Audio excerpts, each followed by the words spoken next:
आज सकाळी तयारी करून बाहेर निघाल्यानंतर बघितलं आहे ताई गेली ड्युटीवर. ताई ड्युटीवर गेल्यानंतर म्हटलं मीच गेलं घरी, मी बी निघालो भाई माझ्या ड्युटीसाठी. मग काय गाडी चालवत चालवत निघालो. मग भाई आमच्या इकडे चालू होतं पाईपलाईनचं काम.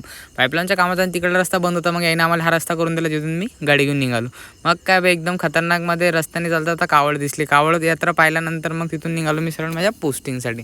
मग पोस्टिंगसाठी निघाल्यानंतर एकदम सन गाडी चालवल्यानंतर भाई पोचलो मी माझ्या पोस्टिंग तिथं जिथं माझी चालू होती ड्युटी. मग काय हॉस्पिटलला आलो भाई. हॉस्पिटल आल्यानंतर सेकंड फ्लोअरला आलो. सेकंड फ्लोअरला आल्यानंतर बघितलं तर काय तर भैया करत होते अभ्यास. मला डोक्याला टेन्शन, म्हटलं भाई करतो अभ्यास. मग भाई मी निघालो माझ्या भावासोबत बाहेर जिथं आम्हाला जायचं होतं इरविन दवाखान्यात.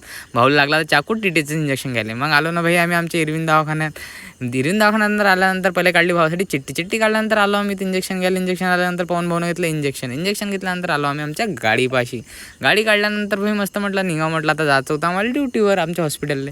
मग भाई गाडी काढली. इरविन दवाखान्यातून आलो आम्ही रोडावर आल्यानंतर मग रोडावरून आलो आम्ही आमच्या हॉस्पिटलला आल्यानंतर मी केलं चेक टेस्ट. बापरे एवढा टेस्ट राहते म्हटलं माहीतच नव्हतं. मग आलो मी कॅन्टीनमध्ये हे बाई लेकरू लढत होतं. मग काय बी आले पाहिल्यानंतर आम्ही झाला चाय प्यायचा विचार. मग आले भी आमची चाय, मस्त चाय पिलो पवन भाऊनं मी.